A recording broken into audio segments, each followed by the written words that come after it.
تشکیل پاکستان، جسے میاں بشیر احمد نے لکھا، 12ویں جماعت کا دوسرا سبق، سرمایہ اردو کا پہلے سبق کا خلاصہ اور پھر کچھ حوالے کی چیزیں۔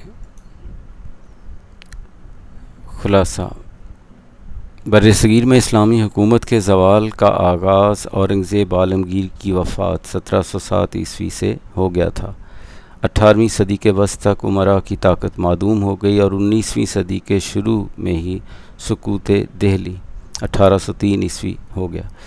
شاہ ولی اللہ اور شاہ عبدالعزیز نے مذہبی اصلاح کا بیڑا اٹھایا، پھر سید احمد شہید اور ان کے مجاہدین کی مذہبی اور معاشرتی اصلاح کی مساعی اپنے ہی لوگوں کے ہاتھوں ناکامی سے دوچار ہوئیں۔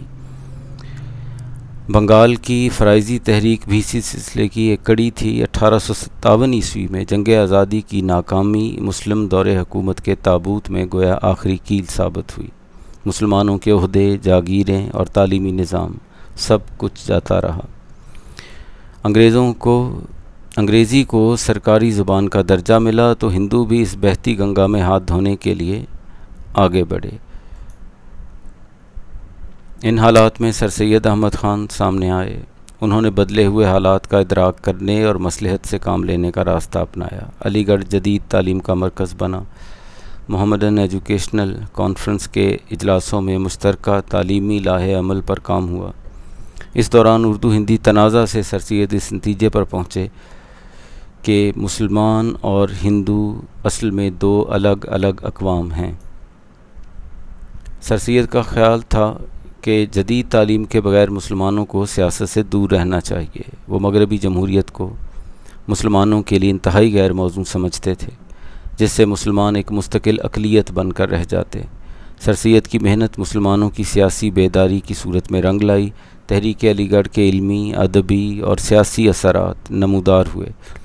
اس کے رد عمل میں دیوبند اور ندوۃ العلماء کی تحریکیں پروان چڑھیں۔ اس نئی شناخت کا منفی پہلو دوسروں سے بیزاری تھا، جس کی اصلاح بھی ضروری تھی۔ علامہ اقبال نے مشرق و مغرب کے تہذیبی مشاہدے اور اسلام کے گہرے مطالعے کی روشنی میں اپنا مخصوص فلسفہ پیش کیا۔ وہ ایک انسان کامل کی انفرادی و اجتماعی نشو و نما کے داعی تھے۔ اطاعت الہی، ضبط نفس اور خلافت عرضی کی 3 منازل طے کرتے ہوئے انسان خودی کی انتہائی بلندی پر پہنچ سکتا ہے۔ اس سلسلے میں مذہب اسلام توحید، رسالت، قرآن کریم اور رجائیت اپنانے پر زور دیتا ہے۔ فکری لحاظ سے پرجوش مسلم قوم اس وقت معاشی پسماندگی کا شکار تھی۔ البتہ ان حطات کی جمالیات اردو زبان و ادب اور صحافت کی ترقی کا سامان ثابت ہوئی۔ اب سیاسی تنظیم کی اشد ضرورت تھی۔ منٹو مورلے اصلاحات 1909 اور میثاق لکھنؤ 1916 عیسوی میں جداگانہ انتخاب کا حق ملنا 2 قومی نظریے کی تصدیق تھی۔ تقسیم بنگال سے نہرو رپورٹ تک ثابت ہو گیا کہ کانگریس کے ساتھ اشتراک عمل دیر پا نہ ہو سکتا تھا۔ خطبہ الہ آباد کے بعد مسلم لیگ کی تنظیم نو ہوئی۔ 1935 عیسوی کے گورنمنٹ آف انڈیا ایکٹ کے تحت کانگریسی وزارتیں قائم ہوئیں تو الگ وطن کا مطالبہ مسلمانان ہند کا نشان منزل ٹھہرا۔ قرارداد پاکستان 1940 عیسوی کی منظوری کے بعد ہندوستان کو متحد رکھنے کے سیاسی حربے بے سود ہو گئے۔ دوسری عالمی جنگ کے اختتام تک نوآبادیاتی دنیا آزاد ہونے کو تیار تھی۔ گاندھی جناح مذاکرات بھی اکھنڈ بھارت کے لیے تھے، اس لیے ناکام ہوئے۔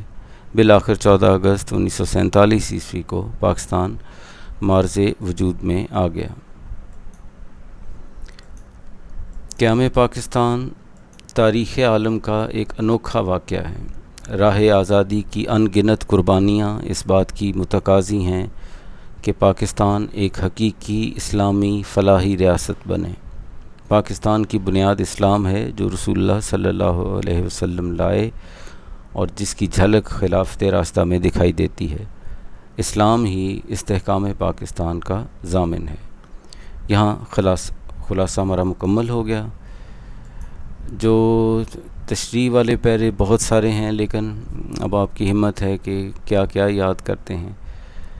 یہاں تھوڑا سا دھیان، یہ علامہ کی ساری شاعری میں سے علی گڑھ کے یہ طلبہ کے نام، اس میں صرف یہ شعر اوروں کا ہے پیام اور میرا پیام اور ہے، عشق کے درد مند کا طرز کلام اور ہے.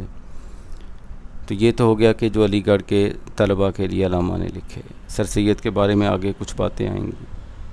اس کے علاوہ پھر یہ مسلمانوں کے لیے جو ان کی ہمدردی ہے، یہ ساری فکر ہے، یہ ان کی اس دعا جو نظم ہے اس میں سے، یا رب دل مسلم کو وہ زندہ تمنا دے جو قلب کو گرما دے، جو روح کو تڑپا دے، پھر وادی فاراں کے ہر ذرے کو چمکا دے، پھر شوق تماشا دے، پھر ذوق تقاضا دے، محروم تماشا کو پھر دیدائے بینا دے، دیکھا ہے جو کچھ میں نے اوروں کو بھی دکھلا دے، بھٹکے ہوئے آہو کو پھر سوئے حرم لے چل، اس شہر کے خوگر کو پھر وسعت صحرا دے، میں بلبل نالاں ہوں ایک اجڑے گلستاں کا، تاثیر کا سائل ہوں محتاج کو داتا دے. یہ علامہ کی دعا ظاہر ہے یہ قوم کی بیداری والی جو معاملے ہیں، وہ کیا قوم کو بنانا چاہتے تھے. پھر جو وطن کا ایک مغربی تصور، سیاسی تصور، وہ اور جو دین اسلام کا تصور ہے، یہ دو شعر اس حوالے سے، ان تازہ خداؤں میں بڑا سب سے وطن ہے، جو پیرہن اس کا ہے وہ مذہب کا کفن ہے، گفتار سیاست میں وطن اور ہی کچھ ہے، ارشاد نبوت میں وطن اور ہی کچھ ہے. اس کے بعد یہ پاکستان بننے والا جو معاملہ ہے، شب گریزاں ہوگی آخر جلوائے خورشید سے، یہ چمن معمور ہوگا نغمہ توحید سے. تو بالآخر یہ جو امیدیں اور علامہ صاحب کی، یہ تو علامہ کا سمجھے کہ ہندوستانی مسلمانوں کو وہ جو بیداری کی کوشش ہے، جو ان کے تصورات صحیح کرنا تھا، یہ اس حوالوں میں آئے گا. اور اس کے بعد سونے والوں کو جگا دے شیر کے اعجاز سے، خرمن باطل جلا دے شعلۂ آواز سے، ہماری باتیں ہی باتیں ہیں سید کام کرتا ہے، نہ بھولو جو فرق ہے کہنے والے کرنے والے میں. یہ دونوں اشعار جو ہیں، یہ اکبر الہ آبادی کا ہے، دوسرا پہلا علامہ صاحب کی جو نظم ہے سید کی لوح تربت، یہ اس سے ہیں. تو یہ سر سید کی تحریک اور اس حوالے سے United India could never have worked، یہ قائد اعظم کا ایک فرمان آ گیا کہ متحد ہندوستان چل نہیں سکتا تھا، ممکن نہیں تھا. اور یہ جو اگلا شعر ہے یہ خود جناح صاحب کے لیے، جو مطلب جن دنوں میں لکھا گیا، یہ 1929 کے لگ بھگ. تو بس یہ کہتے ہیں کہ شاید ہی کسی اور بندے پہ یہ پورا اتر سکتا ہو. نگاہ بلند سخن دل نواز جاں پرسوز، یہی ہے رخت سفر میرے کارواں کے لیے. تو یہ جناح صاحب کے بارے میں. اور آخری یہ جو نعرہ تھا ہم نے حاصل کیا ہے، تو یہ کیا سوچ کے کیا ہے، پاکستان کا مطلب کیا، لا الہ الا اللہ توحید، اور پورا کلمہ اس سے مراد جو کچھ ہمیں نبی جی دے کے، قرآن اور ان کی سنت، یہی سارا کچھ ہے. تو امید ہے یہ کچھ باتیں آسان ہوں گی کہ اس کا آپ خلاصہ یاد کر لیں، اور کچھ یہ اشعار جو یاد کر لیں گے، اور اگر تشریح کا طریقہ سیکھ لیا تو پھر یہ سارے کام کے ہیں. آج کا سبق ختم ہوا. السلام علیکم ورحمۃ اللہ وبرکاتہ.